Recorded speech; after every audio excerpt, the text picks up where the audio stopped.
Hi guys, welcome to take it easy Tamil. நான் தான் உங்கள் பிரவீன்.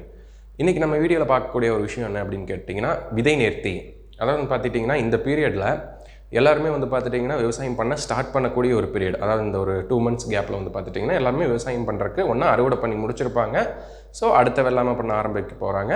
இல்லை காடை ரெடி பண்ணி வச்சுட்டு இனி அடுத்த பயிர் என்ன சாகுபடி பண்ணலாம் அப்படிங்கிறக்காக ஒதுக்கி வச்சிருக்கக்கூடிய காலம் அண்டு பயிர் சாகுபடி பண்ணுறதுக்கு ஆரம்பிக்கக்கூடிய காலம்.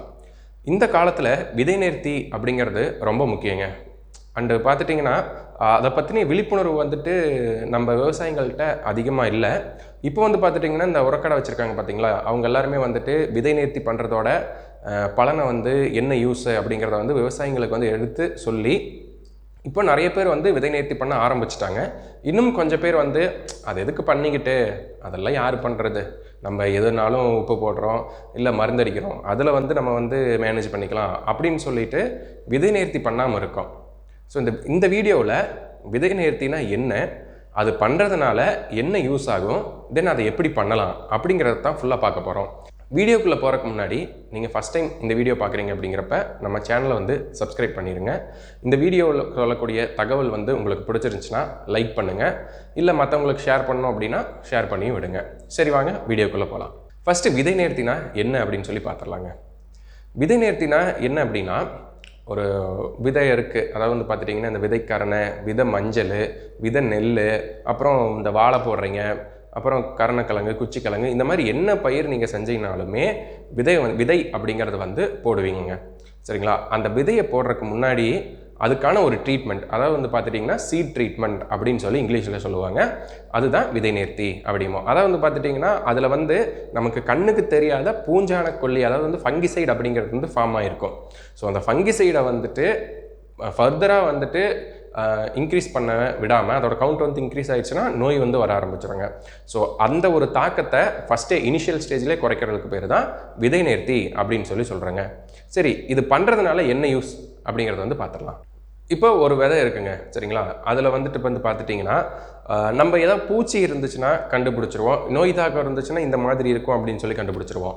ஆனால் ஃபங்கிசைடு அப்படிங்கிறது நம்ம கண்ணுக்கே தெரியாதுங்க. அதை நம்ம கண்டுபிடிக்கவே முடியாது. அதுவும் அந்த விதையில் ஒரே ஒரு ஃபங்கிசைடு மட்டும் இருக்கும். எக்ஸாம்பிளுக்கு சொல்கிறேன், ஒன்று இருந்துச்சு அப்படிங்கிறப்ப அதை நீங்கள் மண்ணில் போடுறப்ப அது 100, 1000 அப்படி கவுண்ட் இன்க்ரீஸ் ஆக ஆரம்பிக்கும்.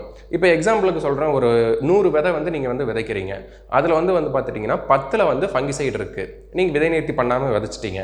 அப்போ அந்த 10ல் இருக்கிறது பார்த்துட்டிங்கன்னா அடுத்த 90 விதைகளுக்குமே பரவி உங்களோட விளைச்சலை சேதப்படுத்திடும். நம்ம இப்போ விதை நேர்த்தி பண்ணுறோம் அப்படிங்கிறப்ப இந்த சேதத்தை குறைச்சிடலாங்க. அதை பார்த்துட்டிங்கன்னா ரிசர்ச்சில் என்ன சொல்லியிருக்காங்க அப்படின்னா, 60 to 70% நம்ம பயிர் சாகுபடி பண்ணக்கூடிய ஃபுல் டைமில் வரக்கூடிய நோய்களை ஸ்டார்டிங்கில் விதை நேர்த்தி பண்ணுறோம் அப்படிங்கிறப்ப அதை கண்ட்ரோல் பண்ண முடியும் அப்படின்னு ரிசர்ச்சில் சொல்லியிருக்காங்க.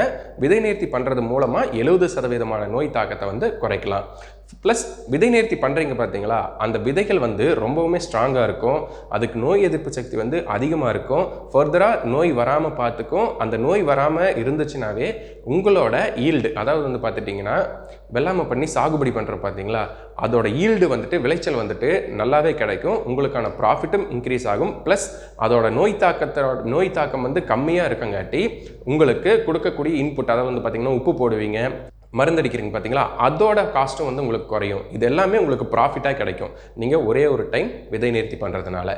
இன்னொரு ப்ராஃபிட் என்ன அப்படின்னு சொல்லி கேட்டுட்டிங்கன்னா, நிறைய என்ன சொல்கிறதுங்க, நிறைய விவசாயிகள் இதை யோசிக்கிறாங்க. என்னென்னா, இப்போ நம்ம தோட்டத்திலேயே ஒரு சாகுபடி பண்ணுறோம், அதிலிருந்தே விதை மஞ்சள் எடுத்து வச்சிடறோம், அதை போய் தானே நான் என் தோட்டத்தில் மறுபடியும் அகைன் பிளான்ட் பண்ண போகிறேன், விதைக்க போகிறேன். ஸோ இதுக்கு எதுக்கு நான் விதை நேர்த்தி பண்ணணும் அப்படின்னு சொல்லுவீங்க. நீங்கள் எடுத்து வச்சிடுறீங்க, எடுத்து வச்சதுக்கப்புறம் ஃபங்கிசைட் ஃபார்ம் ஆகுமா அப்படின்னு கேட்டால் கண்டிப்பாக ஃபார்ம் ஆகும். ஸோ அதுக்கு தான் விதை நேர்த்தி பண்ணிட்டோம்னா நம்ம இந்த மாதிரியான தாக்கங்களை குறைக்கலாம்.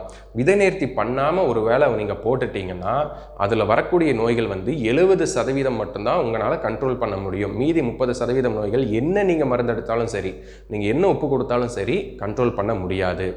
விதை நேர்த்தி பண்ணீங்கன்னா உங்களோட விளைச்சலை அதிகரிக்க செஞ்சுக்கலாம். விதை நேர்த்தி பண்ணுறது எப்படின்னு சொல்லி பார்க்கலாம் வாங்க. இப்போ விதை நேர்த்தி பண்ணுறதுக்கு நான் என் கடையில் நான் கொடுக்கக்கூடியது வந்து பார்த்திங்கன்னா இப்போ சைடில் போடுறேன்.